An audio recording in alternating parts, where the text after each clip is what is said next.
Breaking news po! Nako po! Marcos biglang nagmakaawa sa China. Nako! China, sumagot naman. Nako, ano kaya sagot nito? At alam mo ha, yung gobyerno na kahapon, galit na galit sa China. Tapos ngayon biglang lambing. Hindi to teleserye, Pilipinas to ha. Dati todo bangga sa China, ngayon biglang reset, biglang usapang tulungan. Ano nangyari? Bakit para biglang nagbago ang ihip ng hangin? Nako. Drama lang ba yan o may mas malalim na dahilan? At hindi lang yan ha, habang nangyayari to, may gulo sa gitnang silangan, may banta ng oil crisis, may problema sa jet fuel at pati sa mga tsuper. Nako, meron silang pasabog. Mamaya, abangan natin ha. Pero sabi ng iba, wala daw crisis. Sino man nagsabi niyan? Eto. Wala pa po tayo maaaring tawaging oil crisis sa bansa. Ayon. Ano ang sagot ng China dito? Nako, mamaya, meron silang hinihinging ulo. Meron silang sinabi, meron silang banat. At sabi nila, oy, yan, unya-unya, mamaya pag-usapan natin na. Sino ang mas lamang sa usapan? At ang pinakamatinding tanong, niloloko ba tayo noon o niloloko tayo ngayon? Ay, kung akala mo, simpleng balita lang to, mag-isip ka uli. Panoorin mo to hanggang dulo dahil dito, pag pinagsama-sama mo ang lahat, makikita mo ang buong larawan ng ayaw nilang ipakita sa'yo dahil bayaran ng mga media, mga animal. Dito lang sa Banateros ka lagi, ha? At ito na nga, pag-uusapan po natin. Ako, matindi usapan natin ngayon, ha? Talagang pasabog, ika nga. Pasabog yung mga usapan natin ngayong araw na to. Kasi, alam mo, ito na nga yun, eh. Kahapon gusto ko na nga gawa ng video to, eh. Maano sa puso ko to, sabi ko, tanginan din, no? Sorry, ha? Sama ng bunganga ko. Sabi ko, pambira kayo. Pagkatapos nyo i-demonize ang China, pagkatapos kayong kumamping sa Amerika, nung nagka-problema, kanino kayo tumatakbo? Sa China o sa Amerika? Hindi kayo makatakbo sa Amerika, di ba? Dahil alam nyo namang hindi kayo tutulungan. Ang hindi ko magets, ito hindi ko magets. At ang daming tatanga-tanga sa buong Pilipinas lang. Ito, napakatangan nyo talaga ng mga Pilipino nag-pro-Amerika. Nangyari na sa atin yan eh. Nakalimutan nyo ba? Nangyari na sa atin yan noong panahon ng pandemya. Noong panahon ng pandemya, nangangailangan tayo ng bakuna. Anong ginawa ng Amerika at iba pang mga puti, mga European at mga taga-ibang West country? Anong ginawa nila? Pinagdambot nila ang bakuna. Yung ating supposedly brother na Amerika, yung tinatawag na big brother natin na Amerika, hindi rin tayo binigyan ng bakuna noon eh. Anong ginawa nila? Itinago nila para sa kanila lang daw yun. Diba? Sinong unang tumulong sa atin? Nakalimutan ba natin yun? China ho ang unang tumulong sa atin. O sasabihin naman ng iba dyan, pero mas effective yung na bakuna sa Amerika. Oo. Aanoin mo effective kung hindi mo naman magamit noong panahon na yun? Ang tagal. It took so many time. Actually, years ata yun. Kasi maalala ko, nagka-COVID ako noon eh. Pagkatapos noon, ang unang-unang dumating na bakuna noon ay yung galing sa China, yung Sinovac. Diba? And maganda naman po. Hindi naman po ako namatay. Lahat ng bakuna ko, China. Buhay na buhay ako. Sa matter of fact, parang feeling ko nga, mas nakaganda pa yung bakuna ko eh. Kasi dati, mabilis ako magkasakit. Dati, ito walang biro ito, hindi ako nagbibiro. Mabilis ako magka-flu. Mabilis ako magkaroon ng inaatake ng asthma. Pero ngayon po, ito hindi ako nagbibiro po. Marami sa mga kaibigan ko, katrabaho ko, nagkasakit na at lahat. Pero ako hindi pa po. Hindi ko sinasabing dahil yun sa bakuna ng China ha. Pero ano lang ibig ko sabihin? Ibig ko sabihin, hindi ko nakasama. Kasi yan ang palabas ng mga pro-America nun eh. Wala, mahina yan, yung bakuna galing China. Hindi ko totoo yan. Naku, ang pang-prueba niyan dahil tayo po ay nagpabakuna. Yun ang ating binakuna, Sinovac yun eh. Di ba? So anong ibig ko sabihin mga kababayan? Simpleng-simple lang. Hindi tayo natututo sa kasaysayan. Anong kasaysayan? Pagka nagkakagipitan, hindi natin naaasahan ng Amerika. Yan ang katotohanan. Dahil mas prioridad nila yung sarili nila. Alam mo, if there is one thing about Trump, si Trump may pagka-narcissist eh. Sa totoo lang. Hindi ako nag-ano pero masyado siyang believe sa sarili niya, masyado siyang, which is, as a president, you have to. You have to protect your people. I understand that. Kaya lang, magaling siya sa negosasyon. As a matter of fact, I'm a fan of Trump nung panahon ng Apprentice, yung sa TV series na Apprentice, kasi marami kang mapupulot na magandang aral doon. Bilang negosyante, how to negotiate, ika nga. At isang bagay na siya, it's always siya ang nananalo sa negotiation. That's who he is as a businessman. At nung naging presidente, ina-apply niya ito. i-make sure siya lagi ang panalo. So bubulayin niyang lahat ng ibang bansa to negotiate ang panalo Amerika. Which is good for America, bad for us. Bakit bad for us? Parang tayong nini-negotiate niya, parang dalawang negosyo yan eh. Nagne-negotiate kayo eh. Siyempre may isa dyan matatalo sa negosasyon. Hindi ako naniniwala sa win-win situation eh. Na yung alam mo yung win-win situation sa negosasyon. O tatawad ka ganito, hindi. Nakatawad ka, tama, mali. Di ba? Halimbawa, tumawad ka, naalala ko nga nun, bilin sa amin nun sa Hong Kong eh. Di ba? Kunwari magagalit-galitan yung yung nagbebenta, magsusungit. Ikaw naman, nadadala ka sa kanyang emosyon na feeling mo malulugi siya. Di ba? Tapos, okay. I'll give you this. Wala siya decision. Ganyan, di ba? Tapos akala mo nakatawad ka. Akala mo nakalamang ka. Kasi naibaba mo ng kalahati yung presyo. Kasi sa Hong Kong, ganun dun, tawaran dun eh. Nababa mo ng kalahati. Pagkatapos mong bilhin, pag naka-smile daw sa'yo yung nagbebenta, ibig sabihin, ikaw ang talo. Hindi mo lang alam. Pinamukha lang niya na panalo ka sa negosasyon, but in reality, tumubo siya. That's the truth in negotiation. Sa lahat ng negosasyon, may panalo. Yan ang hindi natin pwedeng, hindi mo pwedeng sabihin na natalo yung isa, quits lang kayo, pareho lang kayo. Hindi totoo yun. May kumita doon sa negosasyon. So what do I mean? Diyan magaling si Trump to negotiate for his country. His country. At diyan tayo lugi. Bakit? Tanga yung presidente natin eh. Nagpadala siya doon sa negosasyon na yon na tayo ang lugi. Tayo ang lugi. Di ba? Kumampi siya sa Amerika. Yung EDCA, nandyan, tinraining kuno. Pero because of that, masyado tayong na-align sa Amerika. Ngayon, nasa mercy tuloy tayo ng China. Kasi hindi naman tayo bibigyan ng oil ng Amerika. Sila nga hirap na eh. Tayo pa kaya? Asa nang merong kahit pa paanong technology at magaling pagdating sa ganyan din, aside from the Middle East, China. China po. Tapos ano nangyari ngayon?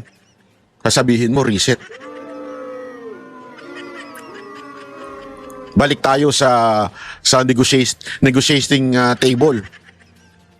Dati, inaaway nyo. Kaya nakakatawa talaga to eh. Alam mo, the best niyan, ako may suggestion ako the best niyan, BBM, gusto mo yung mapakita talaga na ikaw ay sincere? Give up po si Tariela. Fire him as soon as possible. Totoo yun ito, panoorin tong balita na to. Sa gitna ng gera sa Middle East at krisis sa petrolyo, sinabi ni Pangulong Bongbong Marcos na baka may dahilan na para sa joint oil exploration. Kasama po ang China sa West Philippine Sea. Nakatutok si JP Soriano. Di maikakailang uminit ang tensyon sa pagitan ng Pilipinas at China sa mga pangyayari sa West Philippine Sea. Pero sa nangyayari ngayong gulo sa Middle East at krisis sa petrolyo, sinabi ni Pangulong Bongbong Marcos sa panayam ng American media agency na Bloomberg, bukas siya na i-reset ang relasyon sa China. I think it's certainly going to happen. I don't think that's something that is like an option. It's happening now. There's going to be a very, very serious restructuring. They will have a lasting effect. And there will have to be a new normal. Sa gitna ng walang prenong pagtaas ng presyo ng krudo, tinanong ang Pangulo kung bukas siya sa isang joint oil and gas exploration kasama ang China. Kahit sa pinagtatalo ng teritoryo gaya ng West Philippine Sea, sagot ng Pangulo baka raw ngayon merong dahilan para gawin na ito.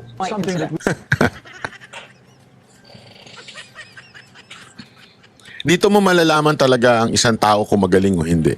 Tandaan nyo ito sa lahat po ng larangan, pati negosyo, pati organisasyon, pag ikaw ay isang reactive person, ibig sabihin, you only react to situations, ibig sabihin that person is not really a good leader. A good leader knows how to create problems, even the problems wala pa. Diba? Even the problem doesn't exist. A good leader should know how to create that problem in his mind, in his heart, so that ready siya anytime that problem will come to exist. Diba? Pag ito ay nagkaroon na ng reality, lumabas na sa totoong buhay, bago mo pa mag-react lang, may plano ka na. Ang problema dito, ngayon mo palang iniisip to. Dapat inisip mo na yan before nagkabastusan, bago binastos ng general mo yung China, inisip mo na yan noon pa. Dapat, kinausap ka na ng foreign na secretary mo at sinabi mong, Mr. President, hinay-hinay tayo, kailangan natin yan in the future. I mean, tangina, common sense eh. Common sense po yan.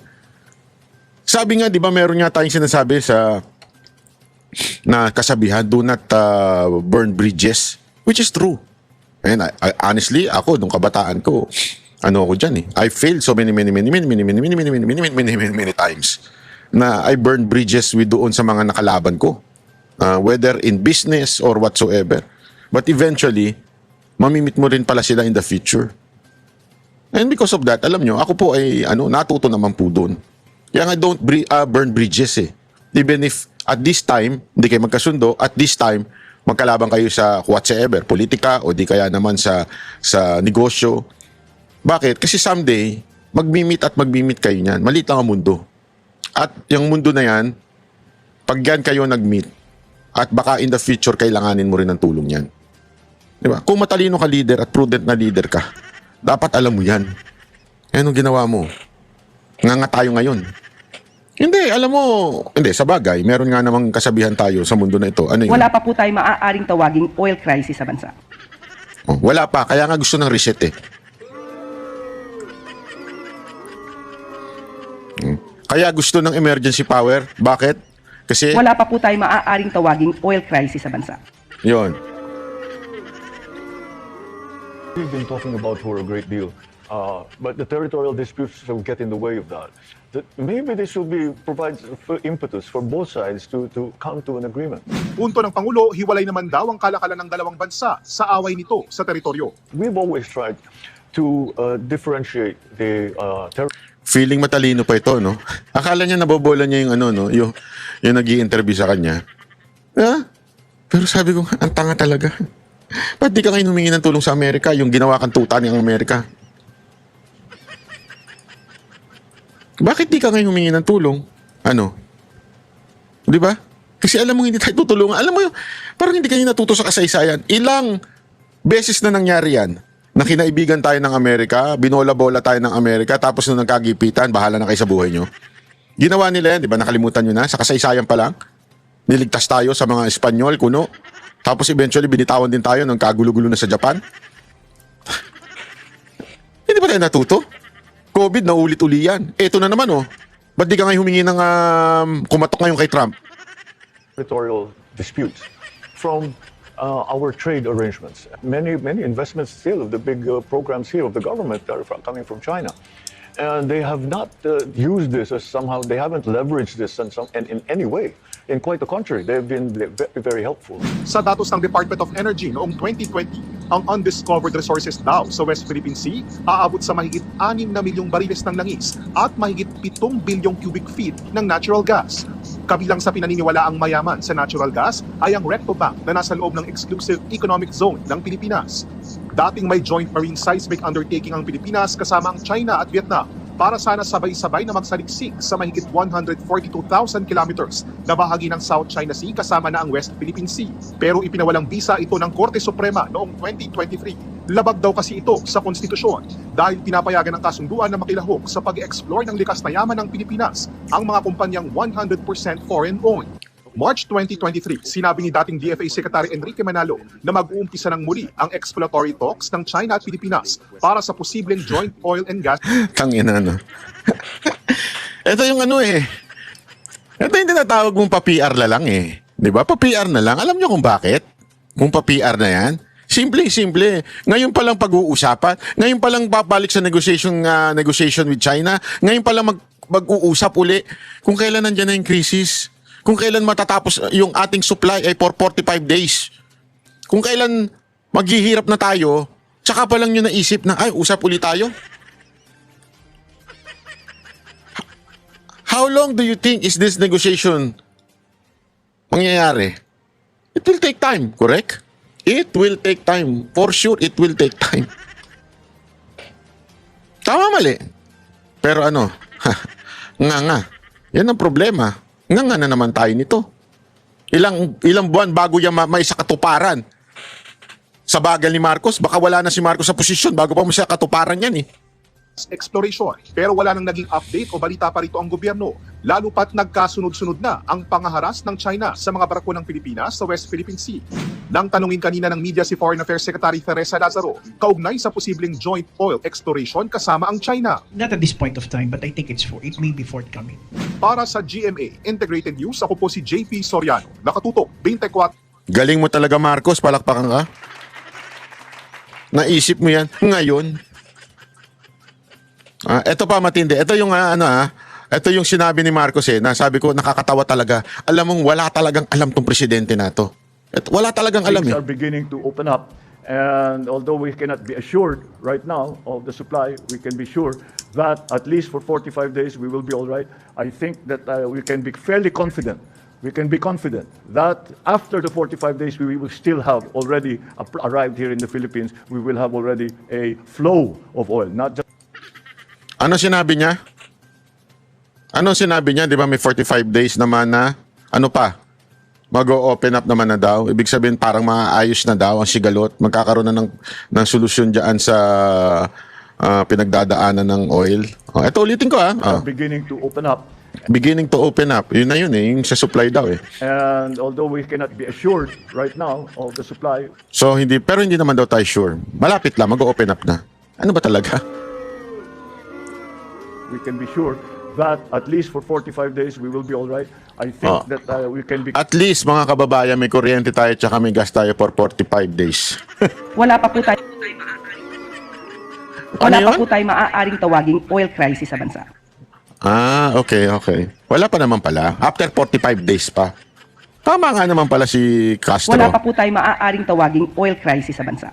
Ayun. Wala pa. Okay? So, tama pa siya. Anak ka ng meme. Anak ka ng meme talaga. Oo, Yusik Claire. Tuloy natin to. fairly confident. We can be confident that after the 45 days we will still have already arrived here in the Philippines. We will have already a flow of oil, not just one delivery, not just two deliveries, but a flow of petroleum and petroleum-related products. The next part of the challenge that we were facing was the supply and the pricing of petroleum products. Kaya ang una naming tiniyak ay ang unang tanong ko sa Department of Una daw yung supply, di ba? So, sinasabi niya maaayos naman daw. Pangalawa, ito yung pangalawa niya. Ano ba ang stock natin ng diesel, ng gasolina, ng kerosene, ng jet fuel? At ito ay binigay sa atin. Marami sa inyo ay nakita naman ninyo yung unang report kung ilan ang supply natin. At ang instruction ko sa kanila, huwag niyong titigilan. Maghanap kayo pa ng supply dahil hindi natin alam kung gaano katagal pa ito.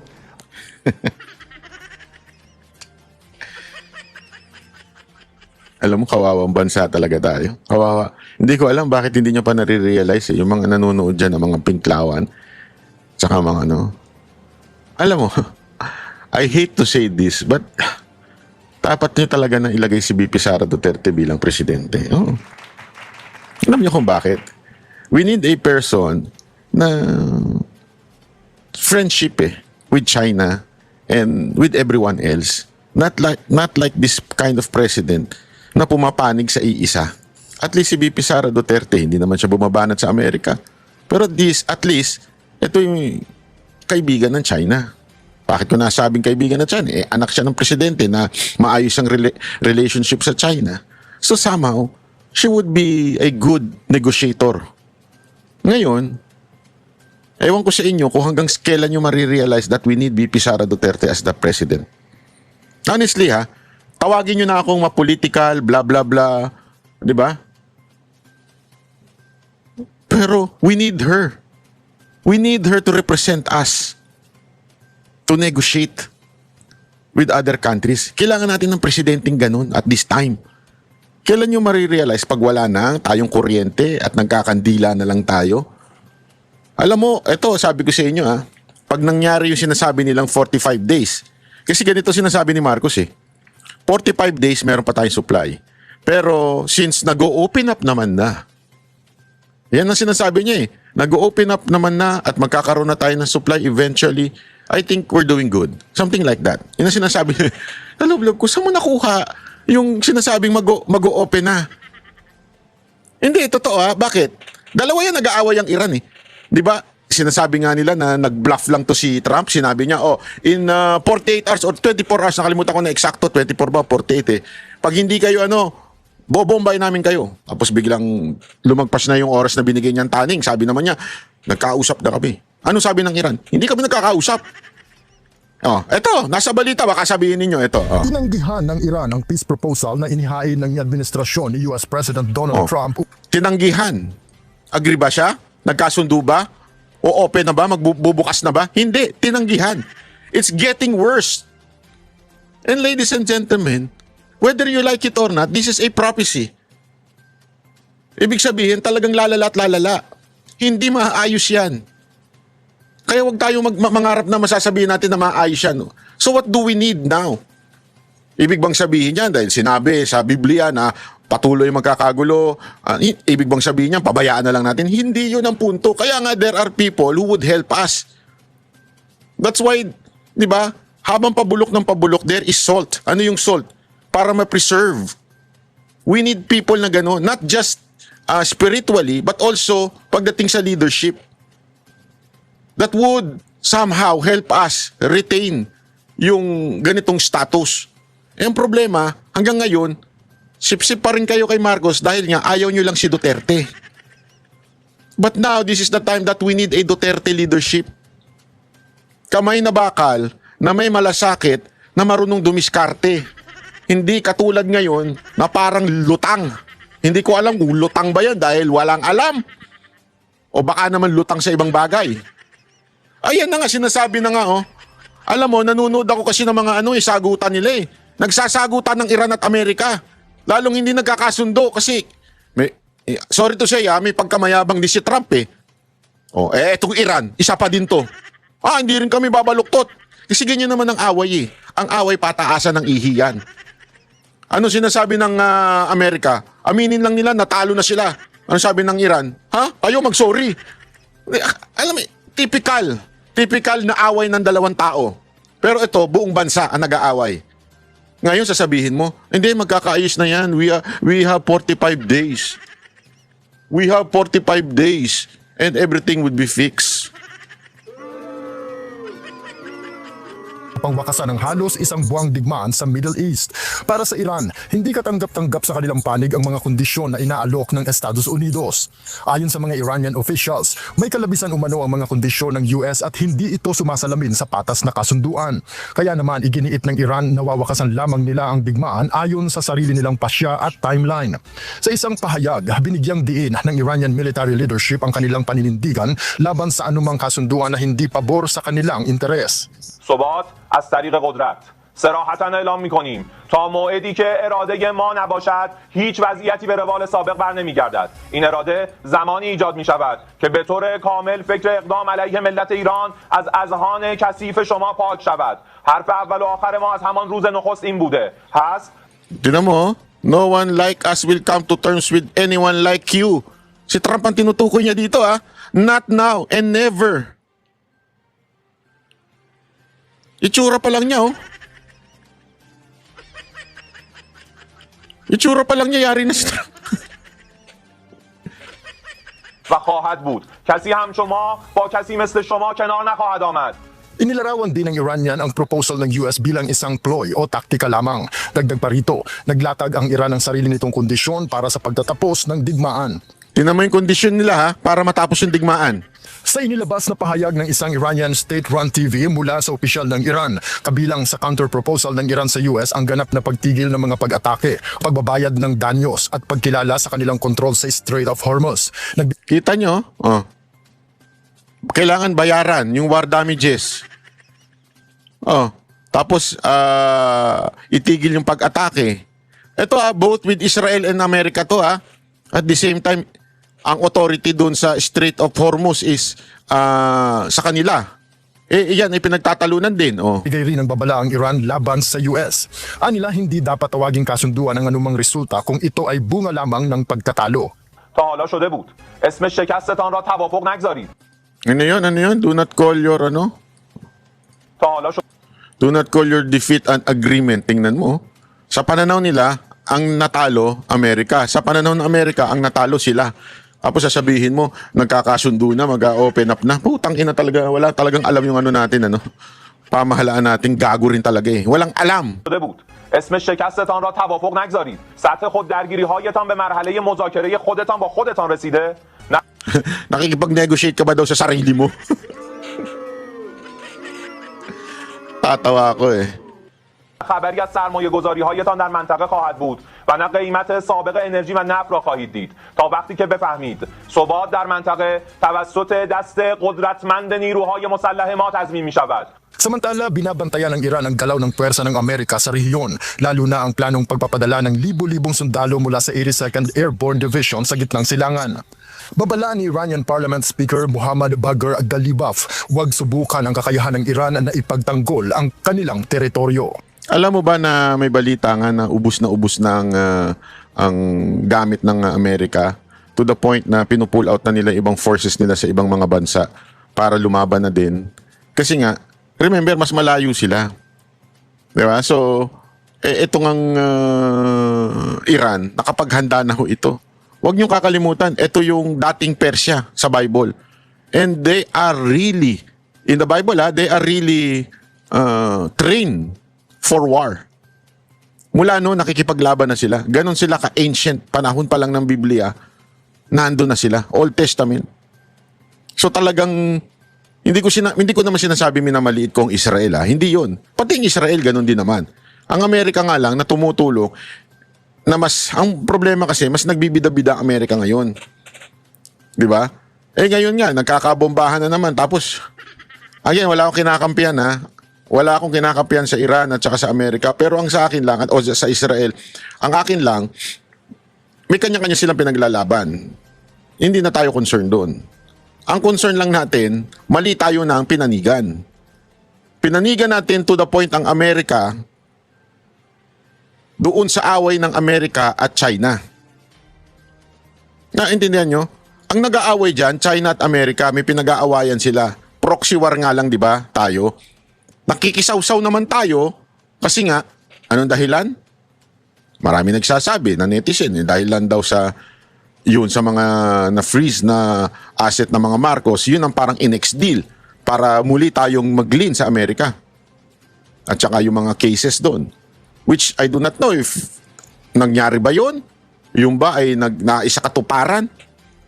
But kung titingnan mo ang external factor, yun ang nangyayari.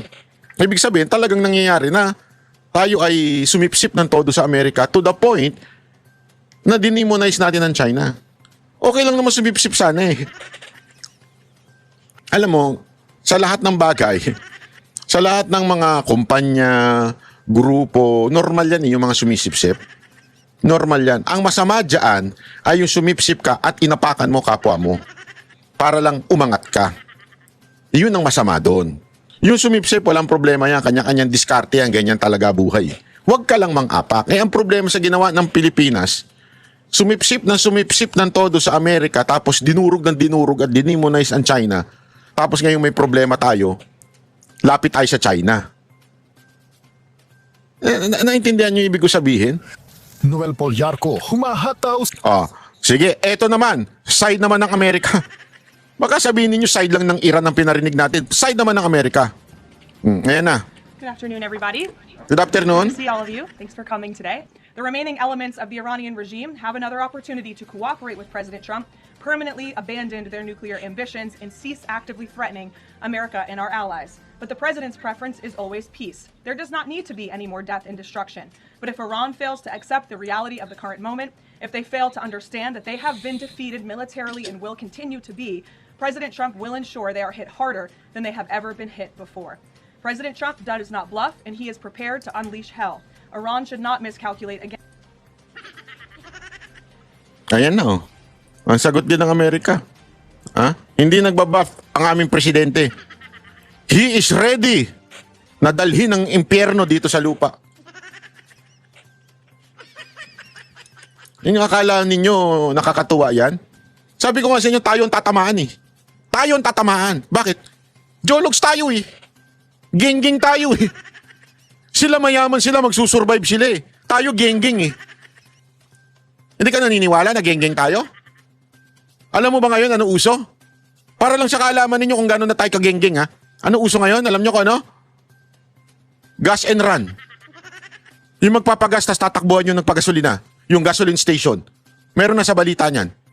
Gano'n na tayo kagenggeng. Gano'n na tayo kahirap. Bakit?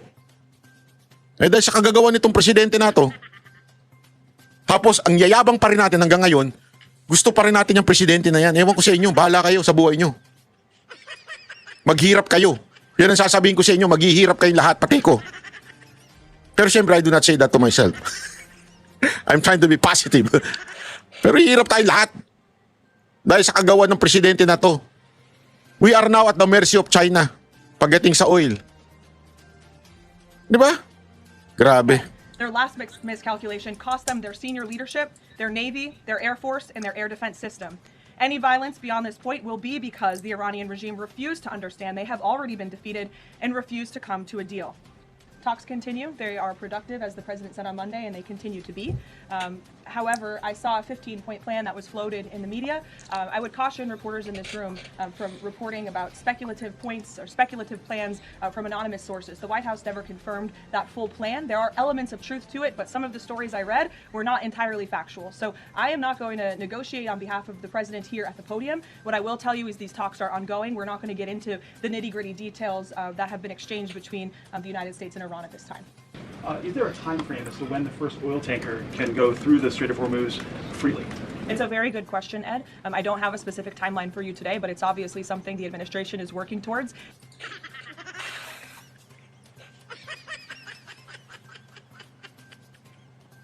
Kita nyo na? Putang ina, yung Amerika nga, hindi nga nila alam kung kailan sila padadaanin eh. Tapos tayo, it's 45 days and it's opening now so that we will be having a delivery within that 45 days. Ganun katanga yung presidente natin. Sorry bobo talaga eh. Tanga talaga eh. And there, we have 45 days supply, but now it's opening now, so, nguya-nguya pa.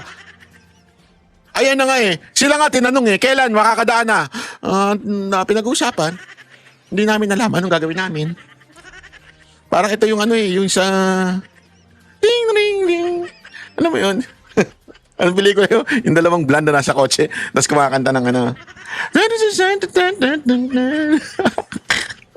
Siya naalala ko eh. As quickly as we can. As far as tankers through the strait, something we're tracking very closely, but obviously the administration is coming up with creative new solutions by the day to keep the price of oil stable. When it comes to the Vice President, J.D. Vance, what has changed that has made him more... Di ba? Pero again, don't worry people, mga Pilipino. Bakit? Wala pa po tayong maaaring tawaging oil crisis sa bansa. Yan, huwag kayo mag-worry. Wala pa daw tayong oil crisis. Mamaya, ipapakita natin kung ano yung demand at sagot ng China. Ay nako, ewan ko sa'yo. Ewan ko talaga sa'yo. Ito yung mga, ito, papakita ko lang sa inyo, ha? Ito na nangyayari sa Pilipinas. Matapos mag-viral ang isang sasakyan sa Karkar, Cebu na nagpagas sabay takas, binayaran na ng driver ang 500 pesos na gasolinang ipinakarga niya. Naasa frontlining balita si John Aroa ng News 5 Visayas, exclusive. Nag-viral sa social media ang isang kuha ng CCTV kung saan makikita ang pulang kotse na ito. May temporary plate ang sasakyan, ibig sabihin bago pa lang. Pero kahit bago pa lang, nasangkot na agad ito sa gas and run. Matapos nitong magpakarga sa isang gasoline station sa Karkar, Cebu, dali-daling sumibat ang driver ng di nagbabayad. Pinuntahan ng News 5 ang gas station pero tumanggi nang humarap sa camera ang manager nito. Pero anya, nangyari ang insidente nitong Lunes. Nagpagasolina raw ang motorista ng 500 piso at magbabayad gamit ang e-wallet. Kaya kinuha muna ng pump boy sa cashier ang payment terminal machine. Pero pagbalik niya, wala na ang sasakyang nagpagas. Agad namang natuntun ang may-ari matapos makipag-ugnayan ng gasolinahan sa auto dealer. Humingi ng tawad ng driver at sinabing nakalimutan niya raw magbayad. Sa huli, nagkasundo ang dalawang panig matapos magbayad ng driver ng 500 pesos. Can you imagine that, ladies and gentlemen? This is how na tayo kahirap. 500 lang, tinakbuhan pa.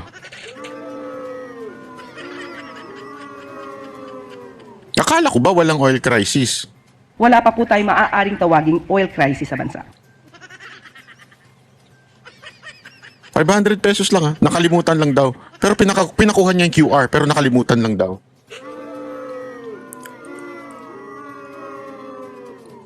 Ito pa, para lang sa i-explain lang natin kung bakit talagang nakakaloko itong pinagagawa ni Marcos. Balik-kalsada ang mga tsoper hindi para pumasada, kundi para magprotesta. Muli nagtigil pasada ang mga transport group para iparating ang kanilang galit sa walang prenong mega oil price hike. At live mula sa Mandaluyong, may Express report si Rainiel Pawid. Rainiel, ano ba ang sitwasyon sa mga oras na ito?